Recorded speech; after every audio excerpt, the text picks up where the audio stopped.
Captain Mehta की तस्वीर screen पर आई तो मैं अपनी सीट पर से उछल पड़ा। इसमें कोई शक नहीं था कि उसकी शक्ल मुझसे काफी मिलती जुलती थी। ये तस्वीर कैप्टन मेहता के पासपोर्ट पर लगी हुई तस्वीर से बनाई गई थी। उसके बाद उसके जख्मी हालत की तस्वीरें मुझे दिखाई गईं। उसकी आंखों पर रुई के फाहे रखे हुए थे, मगर उसकी नाक, रुखसारों की हड्डियां और सर के घुंघराले बाल हूबहू मुझसे मिलते थे। फर्क सिर्फ इतना था कि उसकी भवें जरा नीचे को खिंची हुई थी और आंखें मेरी आंखों के मुकाबले में कदरे छोटी थी। नाक का बांसा आंखों के करीब जाकर जरा ऊपर को उठा हुआ था। पासपोर्ट की तस्वीर में वो मुस्कुरा रहा था। उसके दांत भी मेरे दांतों की तरह छोटे और हमवार थे। उसने स्लाइड मशीन बंद करके टेबल लैंप रोशन कर दिया और आराम कुर्सी पर बैठते हुए कहा, अब तुम आराम करो, मैं दूसरे कमरे में सोऊंगा। सुबह तुमसे तफसील से बात होगी। इस अलमारी में स्लीपिंग सूट पड़ा है, कल तुम्हारा हुलिया मजीद दुरुस्त कर दिया जाएगा। वो मुस्कुराते हुए दूसरे कमरे में चला गया। मैं थका हुआ था। कपड़े बदलते ही बिस्तर पर गिरा और गहरी नींद में खो गया। दूसरे रोज मेरी छोटी छोटी दाढ़ी और मूछें साफ करवा दी गईं और बाल भी पीछे से काट दिए गए। बॉस ने मुझे नया सूट पहनने को दिया। स्याह रंग का ओवरकोट भी मेरे लिए वहां पहले से मौजूद था। नाश्ते वगैरह से फारिग होने के बाद बॉस ने कॉफी बनाई और मेरे सामने आराम कुर्सी पर बैठकर सिगार सुलगाते हुए बोला, हमें ज्यादा तफसील में फिलहाल नहीं जाना चाहिए, इसकी अभी जरूरत भी नहीं है। पूरी तफसील और उसकी तमाम जजियात तुम्हें तुम्हारे मिशन पर रवानगी से पहले पूरी तरह जहन नशीन करवा दी जाएंगी। तुम अपने आप को अभी से जहनी तौर पर तैयार कर लो कि तुम्हें कैप्टन राम किशन मेहता की शक्ल में कश्मीर का बॉर्डर क्रॉस करके इंडिया में दाखिल होना होगा। मैं बॉस का मुंह तकता रह गया। मैं सब कुछ समझ गया था कि मुझे कितनी बड़ी और कितनी कड़ी आजमाइश में डाला जा रहा है। मैं एक गहरा सांस भरकर अपनी जगह खामोश बैठा रहा। बॉस ने कहा, तुम्हारा इंतखाब बहुत सोच विचार के बाद एक आला सतही मीटिंग में किया गया है। इंडियन कैप्टन मेहता से तुम्हारी शक्ल की मुमासिलत ही हमारे लिए काफी नहीं थी। इस मिशन के लिए हमें इंतहाई तजुर्बाकार, मुहिब वतन, नाकाबिल शिकस्त आसाब के मालिक और एक ऐसे कमांडो की जरूरत थी जो हिंदुस्तान के वस्ती, बालाई और जनूबी सूबों की तहजीब और कल्चर से पूरी वाकफियत रखता हो और उनकी 2-4 ज़बानें भी जानता हो। खुशकिस्मती से ये तमाम औसाफ तुम में मौजूद थे। बस तुम्हें इस इंतहाई अहम और ख़तरनाक मिशन के लिए चुन लिया गया। मुझे उम्मीद है कि तुम मुल्क कौम की इस अजीम तरीन खिदमत के सिलसिले में हमारी और वतन पाक की तवक्कुआत पर पूरे उतरोगे। मैंने ज़हनी तौर पर अपने आप को इस मिशन के लिए तैयार कर लिया था। मुझे बॉस ने बताया कि आज ही मुझे लंदन से दूर एक काउंटी के ज़ेर ज़मीन तहखाने में ले जाकर वहाँ मेरे चेहरे की थोड़ी सी प्लास्टिक सर्जरी की जाएगी। बोले, तुम्हें परेशान होने की जरूरत नहीं। कैप्टन मेहता की आंखें तुम्हारी आंखों के मुकाबले में थोड़ी छोटी ही। तुम्हारी आंखों को मामूली से 2-4 टांके लगाकर थोड़ा सुकेड़ दिया जाएगा। तुम्हारी नाक का बांसा भवों के करीब थोड़ा सा ऊपर उठा दिया जाएगा ताकि वो कैप्टन मेहता की नाक जैसा हो जाए। इसके अलावा तुम्हारी भवों को भी जरा सा नीचे खींचकर कैप्टन मेहता की भवों के मुताबिक बना दिया जाएगा। ये 3 मामूली मगर बड़ी अहम तब्दीलियां तुम्हारे चेहरे पर करनी होंगी। इसके लिए तुम्हें सिर्फ 1 हफ्ता हमारे ज़ेर ज़मीन क्लिनिक में रहना होगा। उसके बाद वो उठ खड़ा हुआ और बाहर जाते हुए बोला, अब तुम कुछ देर आराम करो। लंदन का मौसम अबरालूद है। क्लिनिक पर तुम्हारी मामूली सर्जरी के लिए हमारा एक माहिर सर्जन 10 मिनट बाद पहुंच जाएगा। 15 मिनट बाद मैं आकर तुम्हें साथ ले चलूंगा। कोई सवाल?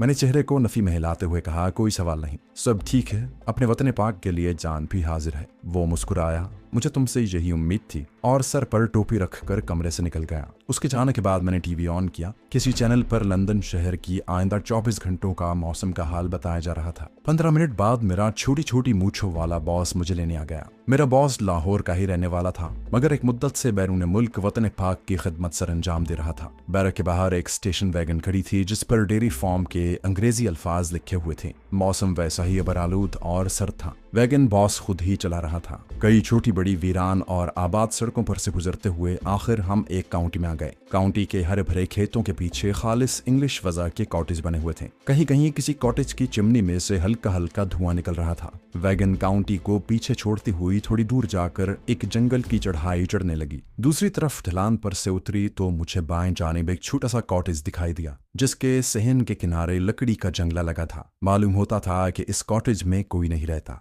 वैगन एक तरफ दरख्तों के पीछे खड़ी कर दी गई। बॉस उतरकर कॉटेज की तरफ चला। मैं लंबे ओवरकोट में मलबूस, सर पर हैट रखे उसके साथ साथ था। कॉटेज का दरवाजा खुला था। हम अंदर दाखिल हुए तो बॉस ने दरवाजे को अंदर से मुकफ्फल कर दिया। ड्योढ़ी के साथ ही एक छोटा सा जीना नीचे उतरता था। नीचे एक साफ सुथरा छोटा सा कमरा था जो किसी अस्पताल के ऑपरेशन रूम की तरह था। आतिशदान में गैस का हीटर रोशन था। कमरे की फजा नीम गर्म थी। 2 नौजवान डॉक्टरों ने, जो पाकिस्तानी थे, मेरा खैर मकदम किया। मैंने गर्म पानी से गुस्ल किया। गुस्ल के बाद कमरे में आया तो हर शय बिल्कुल तैयार थी। मुझे ऑपरेशन मेज पर लिटा दिया गया। एक हफ्ता मुझे उसी कमरे में रखा गया। 8 दिन के बाद जब मैंने आईना देखा तो मेरी शक्ल में काफी तो नहीं, लेकिन इतनी तब्दीली जरूर आ गई थी कि पहली नजर में मुझे कोई पहचान नहीं सकता था। मेरी भवें दरमियान में जरा अंदर को खिंच गई थी। आंखें भी थोड़ी छोटी हो गई थी। नाक आंखों के करीब जाकर थोड़ी सी ऊपर को उठी हुई थी। दोनों डॉक्टरों ने मेरा फाइनल मुआयना किया और बॉस को बताया कि मुझे मजीद 4 रोज वहां रखा जाएगा। इन 4 दिनों में टांकों के छोटे छोटे निशान भी गायब हो गए। 5वें रोज इंडियन कैप्टन रामकिशन मेहता की पासपोर्ट की तस्वीर लाकर बॉस ने मुझे दिखाई और कहा, ये तुम्हारी तस्वीर है, गौर से देखो। मैंने आईने में अपना चेहरा देखकर कैप्टन मेहता की तस्वीर पर नजर डाली तो सर्जरी के कमाल पर तन रह गया। कैप्टन मेहता की शक्ल और मेरी शक्ल में कोई फर्क नहीं था, सिर्फ मेरे बाल गर्दन पर लंबे थे। बॉस ने कहा, अब तुम्हारा हेयर कट कैप्टन मेहता जैसा बनाया जाएगा, क्योंकि जब उसका जहाज क्रैश हुआ तो उसके बाल थोड़े थोड़े बड़े हुए थे। तुम्हारा हेयर स्टाइल बिल्कुल वैसा ही बना दिया जाएगा। उसके बाद मुझे वापस उसी बैरक में लाया गया जहां बॉस मुझे पहली बार मिला था। अब इंडियन कैप्टन रामकिशन मेहता के घरेलू हालात के बारे में ब्रीफिंग शुरू हो गई। हमारी इंडियन इंटेलिजेंस के अपने आदमियों की मदद से दिल्ली से कैप्टन मेहता के पूरे कवायफ मंगवा लिए थे। इसमें कैप्टन मेहता के रिश्तेदारों के नाम, तस्वीरें, उनके घरों के एड्रेस, कैप्टन मेहता की वालिदा की तस्वीर, उसकी बड़ी बहन कृष्णा कुमारी, उसके खामद हरि प्रसाद और उसकी लड़की और लड़के की तस्वीरें, उनके घर का पता, सब कुछ बताया गया था। जब कैप्टन मेहता की घरेलू जिंदगी के बारे में मेरी पूरी ब्रीफिंग हो गई तो अब दूसरा मरहला शुरू हुआ, जिसमें मुझे उसके सरकारी और अहम तरीन ओहदे पर भरपूर रोशनी डाली गई। मुझे बताया गया कि वो इंडिया की सेंट्रल इंटेलिजेंस ब्यूरो का सेक्रेटरी है और उसके पास गैर मुल्की हुकूमतों के साथ खुफिया मुआहिदे का शोबा है। ये बड़ा अहम शोबा था। मेरा सबसे पहला मिशन रूस के साथ होने वाले एटमी आबदोज के सिलसिले में खुफिया मुआहिदे की तफसीलात मुहैया करना था। मुझे मेरा अपना नंबर दिया गया जो मैं यहाँ नहीं लिख सकता। पाकिस्तान में एक खुफिया फ्रिक्वेंसी ज़बानी ईजाद करवाई गई। इस फ्रिक्वेंसी पर मैं कभी भी कोई भी खुफिया सिग्नल दे सकता था। अब मुझे कैप्टन मेहता की लाश से उतारा हुआ सूट और उसका ब्रीफ केस, उसके जूते जराबें, बटवा पासपोर्ट और उसके बटवे में लगी हुई एक लड़की की तस्वीर दिखाई गई। उस लड़की ने बिंदिया लगा रखी थी, दरमियान से मांग निकली थी, जूड़े में एक फूल लगा रखा था। वो साड़ी में थी और मुस्कुरा रही थी। बॉस ने कहा, इस लड़की के बारे में हमने जो खुफिया मालूमात हासिल की हैं, उनके मुताबिक इसका नाम सुजाता मेहता है। ये कैप्टन मेहता की बरादरी की लड़की है और एयर इंडिया के चांदनी चौक वाले ऑफिस में सेल्स गर्ल है। कैप्टन मेहता से इसका रोमांस चल रहा है। ये लड़की सुजाता नई दिल्ली की एक कोठी में अपने माँ बाप के साथ रहती है। इसका बाप दिल्ली के पंजाबी सौदागरान से ताल्लुक रखता है, प्लास्टिक की मसनूआत का कारोबार करता है। इसकी एक ही लड़की है और वो उसकी शादी कैप्टन मेहता से करना चाहता है। उसके बाद मुझे दिल्ली में कैप्टन मेहता की पोस्ट के बारे में पूरी तफसीलात बताई गई कि उसकी जॉब की नौयत क्या है और वो किन किन महकमों से राब्ता रखता है। मुझे उसके मोती नगर वाले छोटे से बंगले की तस्वीर दिखाई गई। ये ब्रीफिंग खाना खाने के बाद भी जारी रही। दूसरे रोज कैप्टन मेहता के सूट और जुराबों को ड्राई क्लीन करवाकर जूतों के साथ एक पैकेट में बंद करवा दिया गया। इसी पैकेट में उसके दूसरे जरूरी कागजात और ब्रीफकेस भी रख दिया गया। बॉस ने कहा, यह पैकेट पाकिस्तान में कश्मीर के बॉर्डर पर किसी मकाम पर तुम्हारे हवाले कर दिया जाएगा। इसी पैकेट में कैप्टन मेहता के वो कागजात भी हैं जो उसकी फ्लाइट के सिलसिले में इंडियन एयरफोर्स के खुसूसी तैयारे के लिए तैयार किए गए हैं। बाकी ब्रीफिंग तुम्हारा मिशन शुरू होने से पहले बॉर्डर के किसी मकाम पर तुम्हें की जाएगी। बॉस वो पैकेट ले गया। 3 दिन के बाद मैं PIA के एक तैयारे में बैठा कराची की तरफ परवाज कर रहा था। मेरा खुसूसी पाकिस्तानी पासपोर्ट तैयार किया गया। कराची से मैं रावलपिंडी पहुंचा। वहां से मुझे रात के अंधेरे में एक जीप में बिठाकर आजाद कश्मीर के एक मकाम पर पहुंचा दिया गया। मैं उस मकाम का नाम नहीं लिखूंगा। ये जगह एक पहाड़ी जंगल में वाक़ थी। 2 कमरों वाला एक मकान था। मैं इस मकान में 2 दिन तक बंद रहा। मुझे बाहर निकलने की इजाजत नहीं थी। दूसरे दिन शाम को मेरा वही लंदन वाला बॉस आ गया। उसके साथ एक ऊंचा लंबा फौजी किस्म का जवान भी था जिसने सिविलियन लिबास पहन रखा था। बॉस ने मेरे सामने इलाके का नक्शा खोल कर रख दिया और बोला, ये वो मकाम है जहां इंडियन एयरफोर्स का तैयारा क्रैश हुआ था। भारतीय हुक्काम को हमने तैयारे की निशानदही सरकारी तौर पर की तो उनका आला सती वफ्द आम तफ्तीशी अफसरों की हैसियत से वहां पहुंच गया। हमने कैप्टन मेहता को जख्मी हालत में जाए हादसा से गायब कर दिया था। भारतीय वफ्द के अरकान को बताया गया कि जहाज के सभी मुसाफिर क्रैश में हलाक हो गए थे। उन्होंने सबकी लाशें भी शनाख्त कर ली क्योंकि इत्तेफाक से जहाज में आग नहीं लगी थी, लेकिन उन्होंने कहा कि उनके एक अफसर की लाश के बारे में कुछ इल्म नहीं है। भारतीय वफ्द के अरकान ने भी खामोश रहना ही मुनासिब समझा, मगर साफ लगता था कि कैप्टन मेहता की लाश और उसके ब्रीफकेस के बारे में वो बहुत परेशान है। फिर वो लोग अपने आदमियों की कटी फटी लाशें लेकर इंडिया चले गए। अब अब जाहिर है कि उन्होंने कैप्टन को लापता करार दे दिया होगा।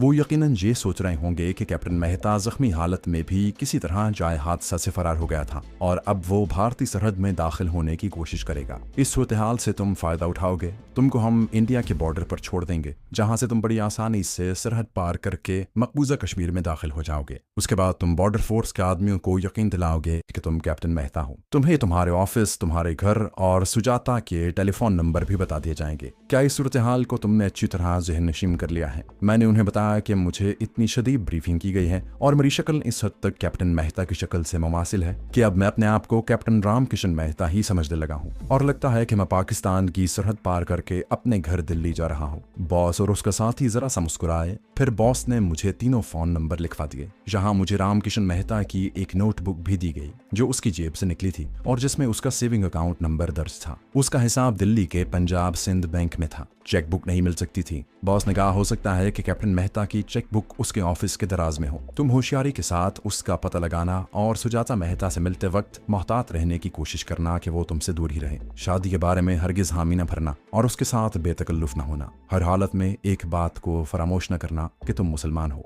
और मेडिकल मुआयने पर तुम्हारा राज फाश हो सकता है। जहरीला सिगार तुम्हारे पास मौजूद है, पिस्तौल की तुम्हें जरूरत नहीं। कैप्टन मेहता आला सिगरेट पीने का आदी था। ये सिगार सिर्फ इस सूरत में सुलगाना जब तुम्हें किसी दुश्मन को हलाक करना हो। तुम्हारे बटवे में इंडियन करेंसी के 796 रुपए और कुछ रेजगारी रख दी गई है। कैप्टन मेहता का पासपोर्ट और दूसरे कागजात ब्रीफ केस में मौजूद हैं। कल रात सुबह होने से पहले तुम्हें मकबूजा कश्मीर की सरहद के करीब छोड़ दिया जाएगा। अब तुम आराम करो। तुम्हारे सामने मसाइब और मसाइल से पुर एक इंतहाई आसाब शिकन सफर है, लेकिन हमें तुमसे पूरी तवक्को है कि तुम हर हालत में साबित कदम रहकर मुल्क की खिदमत में पेश पेश रहोगे। मैंने पूछा कि दिल्ली पहुंचकर मुझे क्या लाइन इख्तियार करना होगी। बॉस ने कहा पहली बात तो यह है कि तुम कभी भूल कर भी दिल्ली में हमारे सिफारत खाने का रुख न करना। दूसरी बात यह है कि जब तुम दिल्ली पहुंचकर अपनी ड्यूटी संभाल लोगे तो एक रोज तुम्हारे घर पर फोन आएगा। फोन पर वो शख्स तुम्हें वही कोड नंबर बताएगा जो मैंने तुम्हें बताया है और जो हमारा इंतहाई सीक्रेट कोड नंबर है। फिर वो शख्स तुम्हें एक इंतहाई जदीद और मुख्तसर तरीन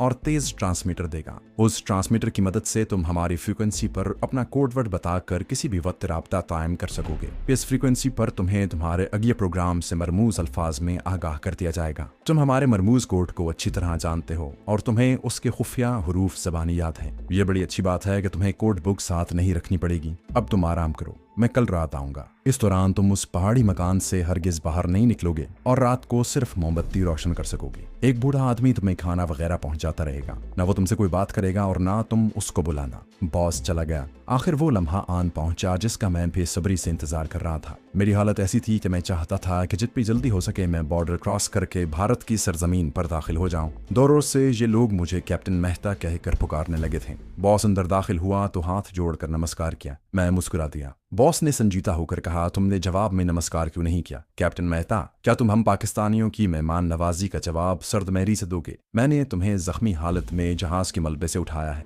तुम्हारी तीमारदारी की, तुम्हें बेहतरीन तिब्बी इमदाद दी और अब अपनी रिवायती रवादारी से काम लेते हुए तुम्हें अपना कैदी बनाने की बजाय तुम्हें तुम्हारे मुल्क इंडिया की सरहद पर वापस भेज रहे हैं। क्या तुम हमारे एहसान को फरामोश कर दोगी? मैंने जल्दी से हाथ जोड़कर नमस्कार किया और कहा, आपका धन्यवाद श्रीमान जी, आपके उपकार हमें याद रहेंगे। बॉस ने आहिस्ता से कहा, हिंदी के इतने अल्फाज इस्तेमाल करने की जरूरत नहीं है, अब जल्दी से ये कपड़े पहन लो। रात आधी से ज्यादा गुजर चुकी थी। अक्टूबर का महीना था। कश्मीर की पहाड़ी पर काफी ठंड थी मगर मकान में आग रोशन थी। मेरे बाल कैप्टन रामकिशन मेहता के बालों की तरह तराश दिए गए थे। 7 रोज से मुझे शेव बनाने से मना कर दिया गया था ताकि मैं इंडियन बॉर्डर सिक्योरिटी फोर्स वालों को ये कहने में हक बजानिब साबित हूँ कि मैं कई रोज से जंगलों में मारा मारा फिर रहा था और बॉर्डर क्रॉस करने का मौका नहीं मिल रहा था। और 7 रोज पहले एक देहाती के मकान से मैं रोटी और कैंची चुरा कर ले आया था और अपनी दाढ़ी के बाल तराशे थे। मैंने कैप्टन रामकिशन मेहता का सूट पहन लिया। सूट मुझे बिल्कुल फिट था। उसके जूते का साइज भी वही था जो मेरा था। ब्रीफ केस की जंजीर तोड़ दी गई थी। तमाम कागजात ब्रीफ केस में रख दिए गए थे। पासपोर्ट, बटुआ, नोटबुक और इंडियन करेंसी के नोट और रेजगारी मैंने अपने कोट पतलून की जेब में रखी। जहरीला सिगार मैंने यूं ही कोट की बाहर वाली जेब में डाल दिया। मुझे उस कीमती सिगार को खास तौर पर किसी खुफिया जगह पर छुपाने से मना कर दिया गया था क्योंकि इस तरह बॉर्डर सिक्योरिटी फोर्स वालों को उस पर शक हो सकता था। मुझे आखिरी बार ब्रीफिंग की गई। फिर आईने में मुझे अपना हुलिया देखने के लिए कहा गया। मैं तद्दे आदम आईने के सामने खड़ा हो गया था। मुझे यकीन नहीं आ रहा था कि ये मैं ही हूँ। मैं हूबहू कैप्टन रामकिशन मेहता बन चुका था। मेरे कपड़ों को जगह जगह से मैला कर दिया गया, बाल इस तरीके से बना दिए गए थे जैसे कई रोज से कंघी न की हो, दाढ़ी मूछें बड़ी हुई थी, जूते पर कांटे की मदद से खराशें डाल दी गई थी, टाई गायब कर दी गई। मुझे खास तौर पर हिदायत कर दी गई कि इंडियन बॉर्डर में दाखिल होने से पहले मैं कोशिश करूं कि गुंजान झाड़ियों में से होकर गुजरूं ताकि मेरे कपड़े मजीद खराब हो जाएं और उनके साथ कांटे और पत्ते चिपक जाएं। उसके बाद बॉस ने आखिरी मर्तबा मुझसे मुसाफा किया। बोले, अब तुम दिल्ली में हमारे आदमी की टेलीफोन कॉल का इंतजार करना।